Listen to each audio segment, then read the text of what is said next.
All right. Welcome to Cafe Chronicles. Tonight we have comedian Mike Bonner.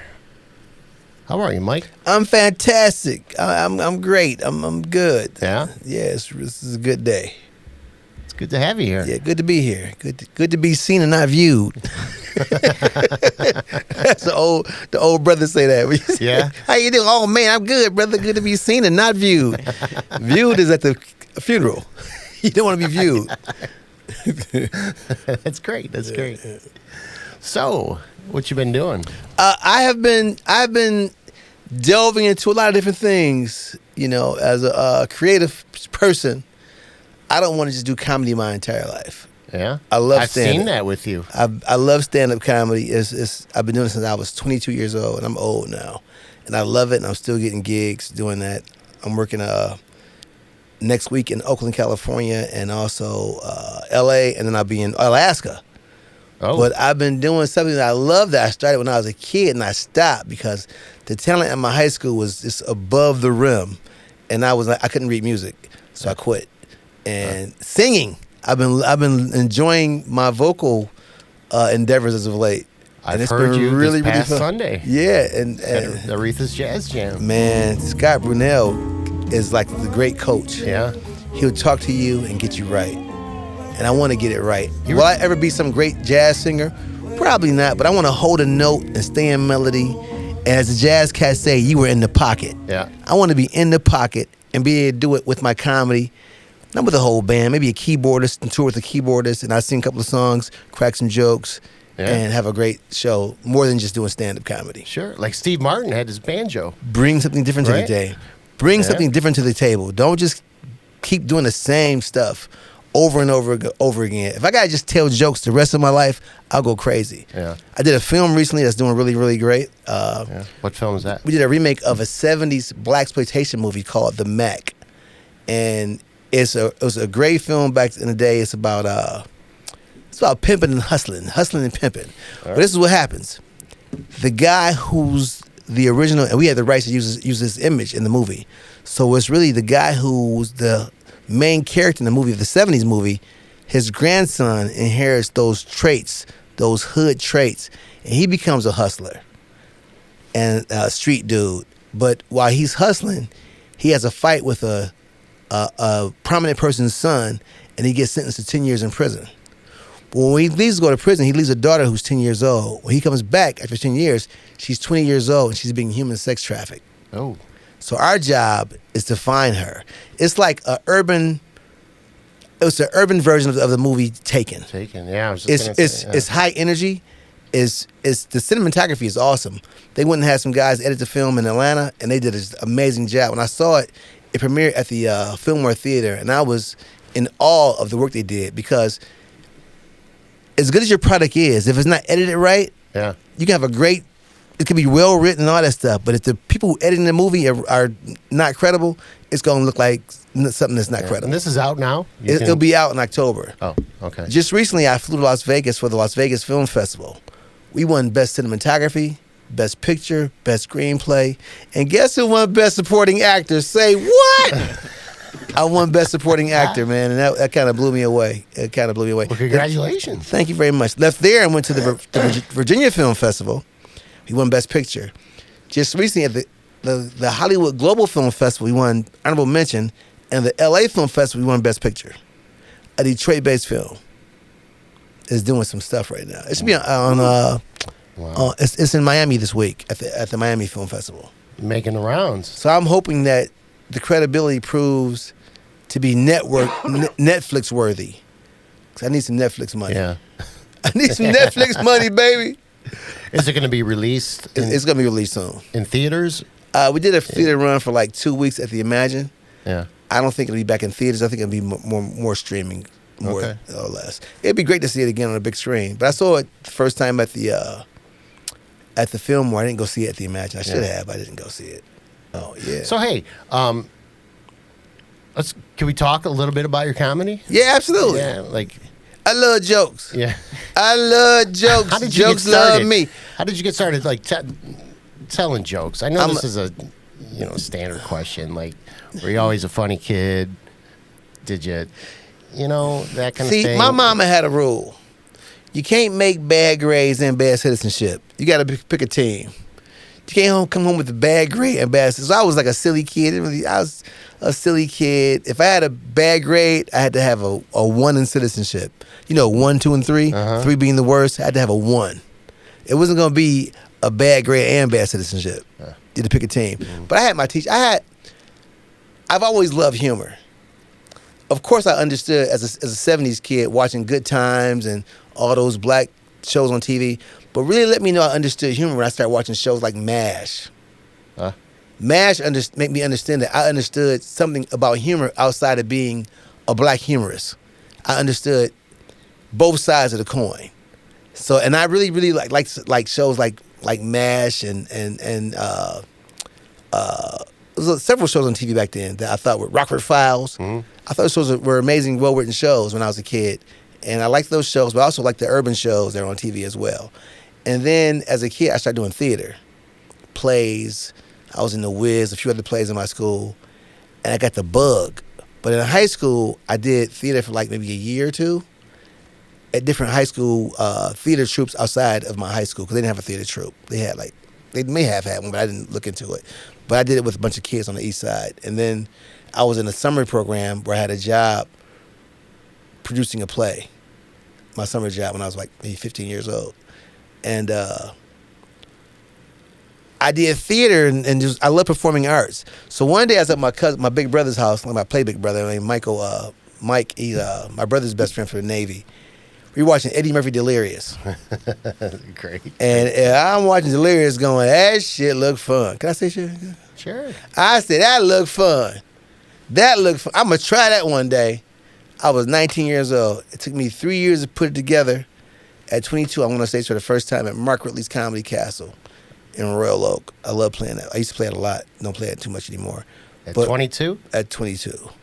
And I started doing comedy about 22, 23 years, somewhere in there.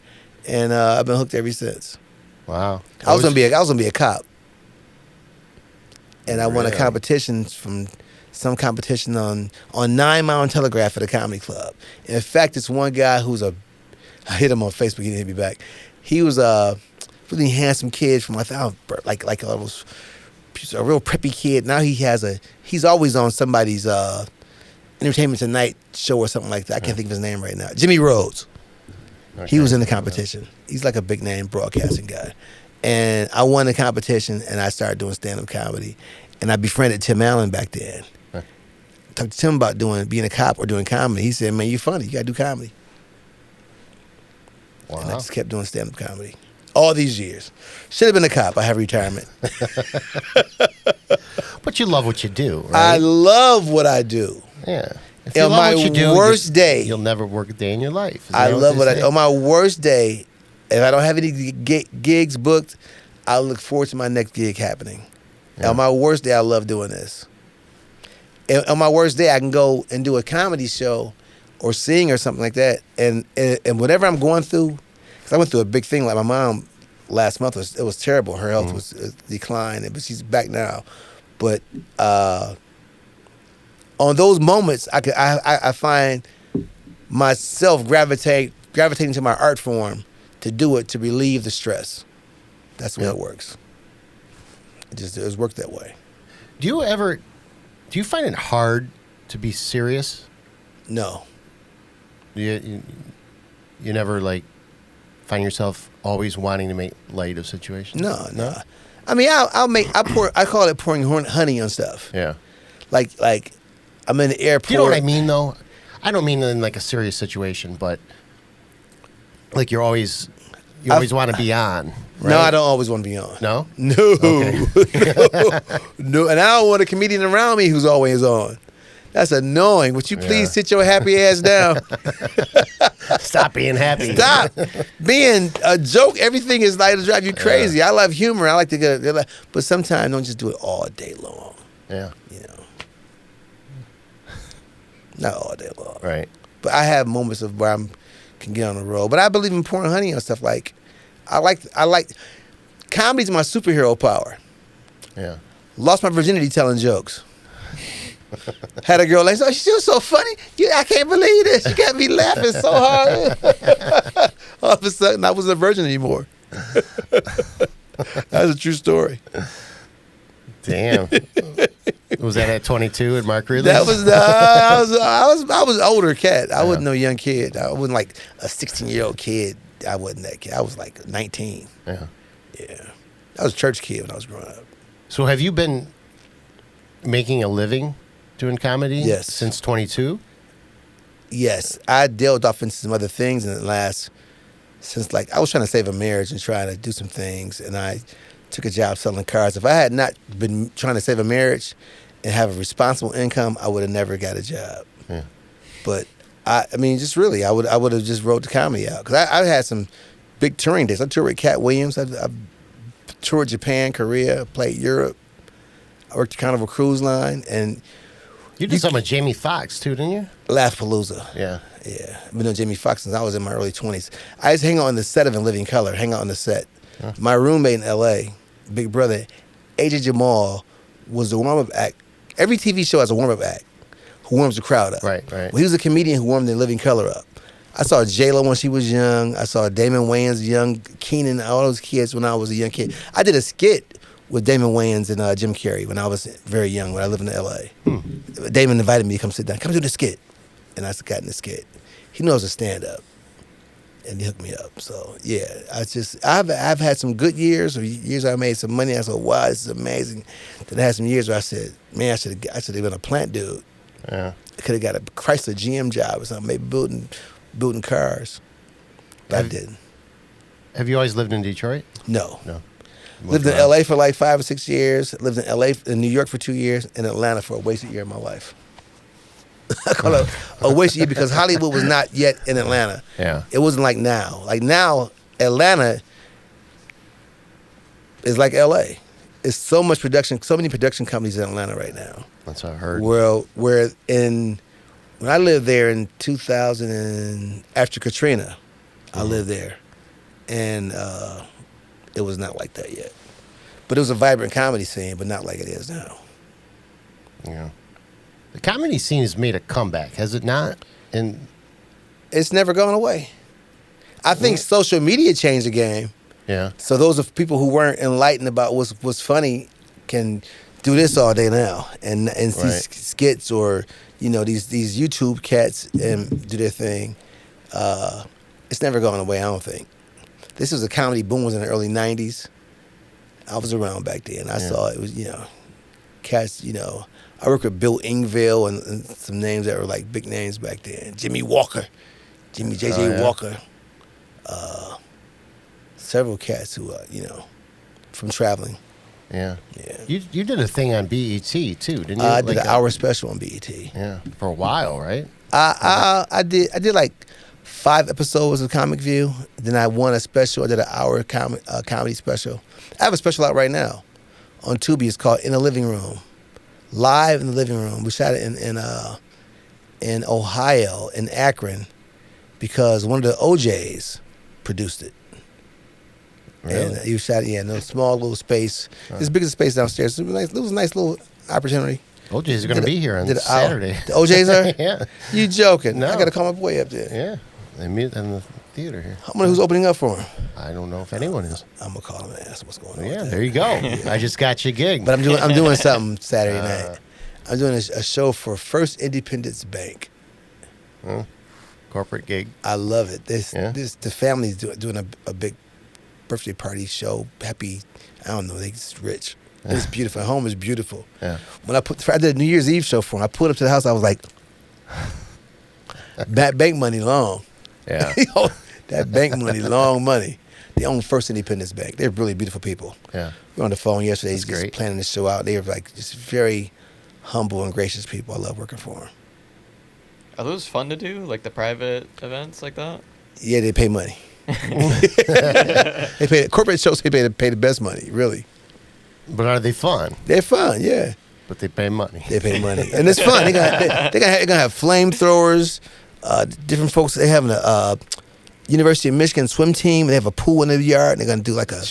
It's gonna be an amazing party. You got animals. It's gonna be. wow. And it's like a Great Gatsby theme. I was thinking the same thing. Yeah, Yeah. It's a Great Gatsby theme. So I'm wearing a pinstripe suit, my little hat. Yeah. Yeah. You don't use props, do you? No, No. not really. Have you Some ever? sunglasses? No. No. Like Gallagher? No. Yeah, never. Who are some of your favorite comedians? Eddie Murphy. Yeah. Richard, may he rest in peace. Richard Jenney. Richard Jenney was the standard, way from Brooklyn or wherever he was from, Manhattan. He was funny as hell. He committed suicide. Oh. Pryor, George Carlin. Because when I was younger, animated and physical, Jim Carrey. Mm-hmm. I ain't as animated and physical anymore because I'm older. But when I was younger, I'd hop around the stage and all that stuff. And that's really influenced by like Red Buttons and those guys. Yeah. I watched those shows, and that's what made it really enjoy humor as a kid. What Red Buttons, Red Skelton, them guys, Flip Wilson, those are amazing. That was an amazing time period for comedy. Was that considered stand-up back then? Slapstick. Slapstick. Yeah. Slapstick humor. It's funny though. Yeah. You can't be, come on, Red Skelton, man. Yeah. Red Skelton was funny. Yeah. Red Buttons, funny. Dick Van Dyke, funny. He's still funny. He's 1,500 years old. Yeah. He's still funny. Yeah. Those are my guys. We had a TV show back in Detroit. You might know about it. Bill Kennedy at the movies. Yes, I remember. That was a show. And they would show all those shows. Mm-hmm. That's what got me into jazz, really. Tommy Dorsey Band and all that stuff, Yeah. watching those movies on Bill Kennedy. What about today? The comedians today. Who do I coming like? out? Yeah. Is there anyone, no one sticks out? It's a kid from Detroit doing really good in L.A. He has a night at the Comedy Store in L.A. named CP. I watched his set last week, Yeah. and I was very impressed. I'm not a prudish cat, but I hate the N-word and to hear bitch on stage a lot. Yeah. That just turns me off. Like, you could be the funniest dude on the planet. If you nigga bitch the crowd to death, I'm like, man, come on, man. I'm 61 years old. I don't want to hear nigga bitch 1,000 times. Yeah. And some of the cats who are more celebrated in the urban environment of comedy, they had nigga bitch you to death. But some of the audience like it, some of them don't. Now, I watched a guy last week who was a comic who was very funny, but a lot of nigga bitch stuff. And I watched people get up and leave his set. And those folks probably, professional people don't want to hear that comedy type of stuff. I've been here for years, like for the last 10 years almost, playing this place. Since about 18 maybe almost. I've been coming here playing the music downstairs. And it's been a minute. 2006, 2007, we've been open. Yeah, I've been doing hanging around here, and it's because I don't nigga bitch the crowd up. The crowd that comes to see our shows is not the crowd where you can just be just hooping and hollering dick jokes. Yeah. That ain't really my thing anyway, so. So, but nobody like, who's, I don't even know who a big comedian is today. Like Nate Bargatze or whatever the guy's name is, or Nate, the guy, the social media guy. no, the comedian. Like Nate, it's a guy named Nate something, young white kid who's Nate, who's like he sold the Fox out recently, I think. Yeah. I don't really like the social media guys. Some of them I like. Yeah. Don't let me be a hater. It's like a hater. Some of those guys who start off doing social media, a couple of skits. Hey, I'm gonna do a skit, blah blah blah blah, and it's funny, and then they start doing stand up, and the stand up suck. But then he's hosted Saturday Night Live, right? But a few of those guys, when they get into it, and they start banging out, they get really really funny. Yeah. Because they're innately funny people, but they just gonna do this period like skits, and I don't like that. But I like the guys who delved into it and start doing legitimate stand up, and they've gotten really. It's a guy named DC Youngfly from Atlanta, Georgia. Mm-hmm. He's one of those social media guys who just dug in and started doing stand up for real, and I think he's one of the best comics in the country. Definitely. But nobody sticks out to you like that's out there The today. current crew. CP did a great show. Yeah. A guy named Martez Jackson, Damon Williams out of Chicago, a guy named JJ out of Atlanta who lives in Dallas now, has a radio show.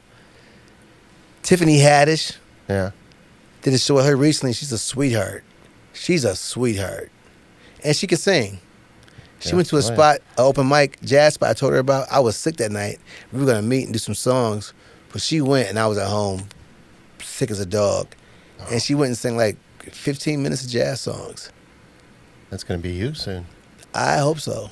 I mean, I love the genre is amazing. Jazz is like an R&B. I sing a little R&B too now at different spots around town. I'm really loving it. Yeah. But you're an artist, man. Your job is to be creative. Yeah. It's not, you don't have to say the same creative track you started. You might switch up and do something totally. You might become a painter. You never know. You're a creative spirit. Why hold yourself to one little thing? Yeah. You be a fool, do one thing your whole life. You be a fool. Let me ask you this. You have a set, right? Right. So you're doing the same jokes kind of every night, right? It depends. Yeah. Yeah. Does that get Monotonous. Yeah.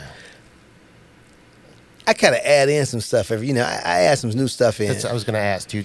You got to add some do them stuff in. differently, You or can't do do jokes. You can't do jokes about Bill Clinton. Yeah. You gotta, I get that. You got to Right. Yeah, you got to be relevant. So you can't. Yeah, I changed my setup, but then I will also go up and deviate and just have fun. Yeah. And when I first started doing comedy, the MC, the feature couldn't do that. That was the headliner's job to do it. Well, now comedy has changed so much, but these younger guys call it doing crowd work. Yeah. And they'll There's just a go guy, with no material and just talk to the crowd. Then the next guy goes up and talk to the crowd. Now the headliner can't do it because the two younger guys have done it first. Well, my rule is I have certain rules I have when I headline the show. I don't want to hear no nigger and I don't want to hear bitch before I go on stage. Yeah. 'Cause it's not what I do on stage. So why I can't celebrate that type of verbiage before I go. It makes the audience weird, especially when it's a multicultural audience. Yeah. White folks, black folks, this cat's from Palestine, and you doing this is nasty words. If you do them, that's on you, but I don't care for it. Yeah. Matt Rife? I think Matt Rife, the guy's yeah. name is? He just played the Fox. He just does crowd work. He just does correct? crowd work, yeah. That's it. I mean, Yeah. he doesn't go with. I mean, it might From what have I some sort of heard, yeah. outline but Yeah. He's doing it, though. He just schooled my buddy at the show I did in Seattle. I did a podcast in Seattle. Matt Rife and Nate Jackson are friends. Yeah. And Nate's making a gang of money. He showed me some checks. I was like, wow. From YouTube, I was like, wow, 4 huge checks. just from YouTube. Just from YouTube. He had doctor money. He had surgeon money laying out. Yeah. They caught the wave. Yeah. After during the pandemic, the guys who got on social media and built their brand made a fan base. That was during the COVID when it first hit. You know what I did? This is what I did, and I love doing it. Every day at 12:30, I read children's books to kids on Really? Facebook. Yeah, I'm a big proponent of literacy in Detroit for kids. I go to schools and read during the March That's fantastic. Literacy Month. I love doing that. I would love to get a nonprofit and make some money doing it, but if I don't, I'll keep doing it because I love it. And some of my best friends are educators, school principals, and teachers. That's fantastic. So I really enjoy doing it. And I have the kids going crazy. Yeah. We turn up. I had the kids turn up. I read, my favorite books to read is The Three Little Pigs from the wolf's perspective and the pig's perspective. Then I have the kids argue it out. And it's always fun. Yeah. Yeah.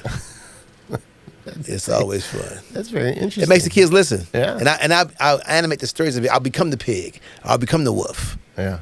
And kids like it. That's fantastic. Yeah. How long you been doing that?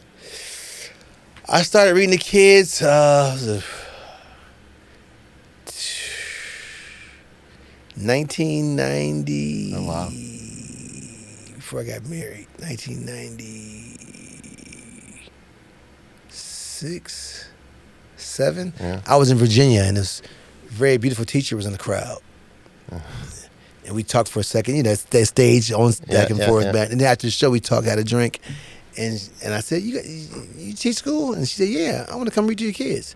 So the first time I did it was in Virginia. And you've been doing it ever since? Been doing it ever since. Oh. I love doing. I love reading to kids. Yeah, love reading to my grandkids. Yeah. Yeah. That's great. You got any big shows coming up around Detroit? The show for the bank this Yeah. week. They got all the bank. That's a big That's show. the biggest show. Now you've been doing. Hold that thought. You've been hosting Sky Covington shows For years. for a now. while now, right? Yeah. I love him. Yeah. It's not for the money either, because it's not a lot of money. Yeah. But what it's for is for the art and the culture, and the music is amazing, and the musicians Yeah. are incredible, and it's just like a great vibe. Now It's- she does these tribute shows, right? Right. Where everybody pretty much plays someone else. right. Do you ever play someone else? I do. Or- My character is named Sonny Wilson. Okay. Sonny Wilson, in the heyday of Detroit's Black Bottom era, Mhm. he owned several bars, bowling alley. I think he was an entrepreneur. He had some big. I met him before he died. I met him at a comedy club. He came to see a show. I think I was working with Steve Harvey or somebody, and this little old man came to me, real well dressed, and I was like, "Wow, I met Sonny Wilson." And he was just like he was an entrepreneur, man. He made his money through nightlife. He had a bowling alley, several things he had that were very productive in the city. He had his finger on the pulse of Detroit in the Black Bottom era. Huh. He gave them what they wanted, and I play his character. He hosts jazz shows, and some of the shows. He brought some of the biggest acts in jazz during that time period to Detroit. Promoter as well. So I play his name. You Google it, Sonny Wilson. It's Yeah. gonna blow your mind. I'm gonna do that. Yeah. Yeah, I've never heard of him. That's great. Yeah, I was wondering that because I never heard that when I've watched the show. Yeah, I'm Sonny Wilson. I play Sonny Wilson. You say that in the beginning, They say it but kind of lightly. Say it Yeah. sometimes they don't say it as much. Yeah. But my main focal thing is to make sure I celebrate the acts that I'm bringing up. If I'm bringing up Natalie Cole, I want to have a little history of her and about me. If they say Sonny Wilson one time, I'm fine. But I'm about really trying to give a great bio of the performers and make sure the show is ran well. I like hustling. They're amazing shows. If you haven't seen the Sky Covington Satin Dial show or Take 5 or any of the shows we've been doing down here, they're amazing shows, man. Yeah. They're just good shows. They're mostly Monday night yeah, tributes yeah. series that she does. It's been Monday, Wednesday, and Fridays a little bit. We mix it up. Yeah, sometimes we move them around a little bit. Yeah. Yeah. She's fantastic with the things she puts together. Yeah. She puts her heart and A soul. lot of into stress. that She stuff. does. She does. Yeah. Yeah. People come out. Yeah. How long have you been working with her? Have you known her for a while? When I moved back to Detroit from New York, I produced shows at the Hard Rock Cafe for like 2 or 3 years. Campus Marshes? In Campus Marshes? Campus Marshes. Then when they closed down, I utilized Hockey Town. And when I got Hockey Town, I had her come open the show up for some comedians that I brought in from California. Michael Blackston. I brought Michael Blackston in town. She was opening act with a band. Yeah. So I've always envisioned music and comedy together. At the Hard Rock Cafe, I had a great band. I had Sax Appeal play there. Oh. To open, I had Mike Epps come in and do a show there. It was amazing. Yeah. It was a good time. Sax Appeal is fantastic. But I've always loved music and comedy. And the way I pitched it was like, what goes better with comedy and music? If you have a show and you're going to be in the Hard Rock Cafe in Detroit, let's do it for real. Yeah. Have a comedy night with a dope band. It was really great. Before they closed down, they called me to come back. It was too late by then. Though.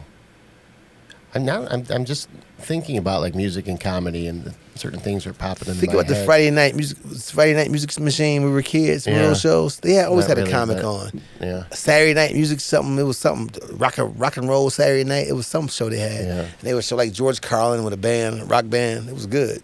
But not necessarily like playing music while with funny lyrics. No. You're talking about separate. Separate performances. Yeah. Yeah, but same night. Because I'm thinking of like Zach Galifianakis playing piano It's and funny.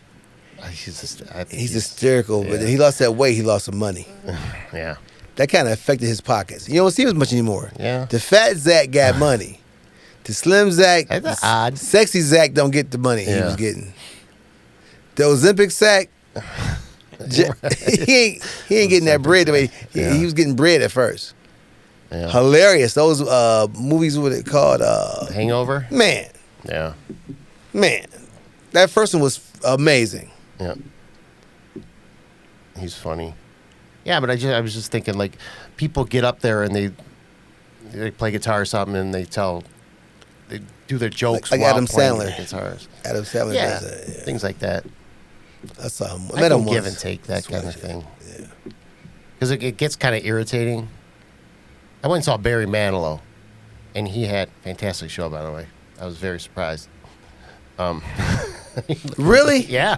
Oh, no, I think he's great. He's great. I didn't know. Because I've never really like sat down and listened to Barry Manilow. But Yeah. I was very impressed. Let me tell you something. In the 70s, when you watch an awards show, the American Music Awards, all you heard was, and the winner is the Commodores, and the winner is Barry Manilow, Yeah. and the winner is Stevie Wonder. Yeah. And they ran the music game. Yeah. Then Michael Jackson got hot like in 79, 80, and then it was all about the king of pop. Yeah. But in the 70s, Barry Manilow was that deal. And He wrote the. Elton John, Oh, yeah. they stayed winning American Music Awards. They were the Grammys. You know, So Barry heard- Manilow wrote the theme for American Bandstand? Wow, I believe you. Yeah. I think that was the one. Yeah. Tall, slim cat, Barry Manilow. Yeah. He's about 6'5". How tall is he about? I don't know. He's tall. I was way, way back, so I don't. He's really tall on those big screens. But anyway, he had this guy open up for him. Acoustic guitar and funny lyrics. But it just kept going on and on and on. And I'm like, it was funny for about 5 minutes. And then after now, come on, Yeah. that's enough of that. Yeah, I feel you.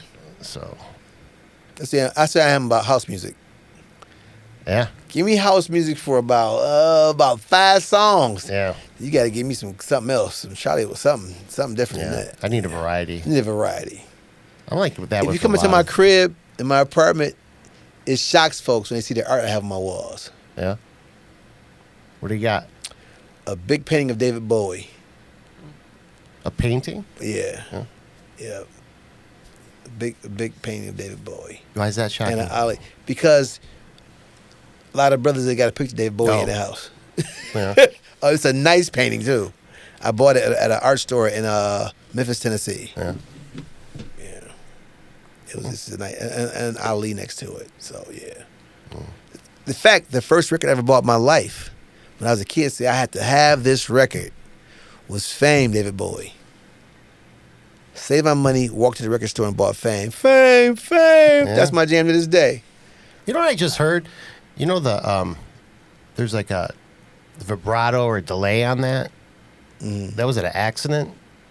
That's really? The guy screwed up a setting on it, and David Bowie liked it so much he left it in. Oh, no way. I just heard that. Do you know John Lennon's on that song? Wow. Yeah, I Singing heard that before. Back up and playing Yeah. guitar. Yeah. Wow. Yeah. Yeah, Fame is that deal. No, but I believe in variety. I don't think like the same thing over and over. It was a guy named Lee Reinfeld. Lee Reinfeld ran the Fox Theater backstage. And when I was booking Hockey Town to do shows, Lee Reinfeld gave me the best advice. He said, even if it's a genre you don't care for, if they're at the very top, known as the best, go see them. You learn something. Oh, I agree with that completely. Go see the best. They're the best musicians. Because he invited me to go see David Copperfield. Mm-hmm. I left there and went to the hotel, and David Copperfield was in the lobby drinking in the Omni. It freaked me out. He was nicest guy you ever want to meet. Yeah. But go see the best. He would give me tickets to come see shows that I wouldn't normally go see. And just go, if they're the best at it, go see them. You'll learn something. I agree completely with that. One of the coldest cats who set the standard, and I don't know if he stole some of his stuff. A lot of people say he stole from people, but the guy who encompassed a great performer and he had the swag was Elvis Presley. Yeah. Yeah. He had it. You can say what you want to about him. People say he stole it from well, whatever he did. Elvis had it. He had it. Everybody He had the it. steals. Then Somebody. I dated a girl for a while who was from Memphis, Tennessee. Her father lived in the projects in Memphis. Elvis lived in that project in a whites only unit. So her dad and Elvis were like buddies. They ran together. And that one scene in the movie, the Elvis movie a few years ago that came out, that he should have won an Oscar for, I thought. Austin Butler. They showed a scene where these kids were in the city of Memphis, of Bill Street, hanging out looking in windows, and her dad said, "Yeah, that was us. We would sneak into Bill Street and go look and see the grown people and see the ladies." Oh, wow. And they were like, 12, 13 years old. They was. He said Elvis was a great athlete. He played baseball and everything. And he said they were friends until Elvis got super famous and the Colonel got in his life. Yeah. When the Colonel got with him, his black friends were gone. But he said, before he was that guy, Elvis would come home after he got hot. Those were his boys from the projects. Huh. Her father was like a well-educated guy. He ended up going to Navy, getting like 2 or 3 degrees, and they were friends for a long time until he went to the Navy. And their dad was like a really, really good guy, like well-educated guy, worked in postal service for years, but he was a Memphis guy, and they were friends. And he had the fondest memories of being boys with Elvis. I was like 14, 15 years old, going to high school. So they were cool. He was a cool kid, living in the projects, a bunch of black kids in a whites only unit. They all poor, but in that project they had whites only units. So when a white family move out, then the white family move in. But he would leave and hang out. They play sports together on the street. Baseball with a stick. See, Elvis was a good athlete and regular dude and could scrap. Yeah. He wasn't no punk. When you get your ass kicked by Elvis, you mean the guy's all shook up? Yeah, right. You're getting all shook down. Yeah. Immediately, like he was a big guy. He was no little cat. Yeah. And that Elvis movie, that guy should have won. He should have won an Oscar for that. That was good. I saw that 3 times. I remember really liking that movie. I saw that 3 times. Yeah. So hey, at Cafe Chronicles, we do one thing every episode. We ask our guests to recall a moment, something that happened to you in the cafe that pops in your head. Something like memorable. In the cafe. Here. In this right here? Jazz Cafe. Oh, here? Yeah. Man. Aretha's Jazz Cafe. I tell you what happened to me. The first time I sang a song, and I sang Fly Me to the Moon by Sinatra, my favorite song. Right. I sang that song, and just messing around. The guy was like, "Man, you got to do that. That was decent. And it's going to get better." And Peanut, may he rest in peace. Stand up bass. Mm-hmm. He's gone now. Yeah. Yeah, he told me, "Man, that would sound good, man. Keep doing it. It's going to get better." That's what you sang Sunday. I sing it Sunday with Scott. Scott, yeah. Because those guys are jazz purists. Those cats are purists in jazz. And if Scott Brunel tell you good job, you doing some shit right. Mm-hmm. I mean, just really. He teaches at every school and every college. And I didn't study music, so I sang to ninth grade. Scott is a fantastic educator. Yeah. Just absolutely fantastic. He gave me a hug and I was like, shit, I'm getting a high five and a little dap, a little hug. My man, good job. I was like, Scott. Yeah. Yeah, that shit that made me feel good because it let me know I'm on the right pace. Yeah. Am I the greatest? I think if I keep going, I'll be really good. Do I just want to do straight ahead jazz? No, I want to do some R&B stuff too. Yeah. Because I want to do an album soon though, where it's 3 songs of R&B and 3 songs of straight ahead jazz. Gotta do it. Gotta do it. You live one time, baby. Yeah. Hey, young dog, let it all hang out, man. While you young, fuck it. Do everything. Yeah. Do it all, man. Hell yeah. This is your dash. The day you start your life is the dash. So when the dash start, this is the end. Fill that bitch up. Yep. Fill it up with stories of love, pain, hurt, love, good sex, awful sex. No herpes. I'm just saying. Avoid herpes at all costs. Yeah. But yeah, you fill the dash up. Do a lot of stuff. Don't be a one-trick pony, man. Don't be a one-trick pony. I refuse to live another 38 years just being a stand-up comedian. Good for you, man. I refuse. I'm just gonna be a comedian all my life till I'm dead. I started doing comedy. I'm 20 years old. Now I'm 75. I'm just telling jokes. I ain't never been in a movie. I ain't never been in a play. I never did nothing. I just thought of something. You could,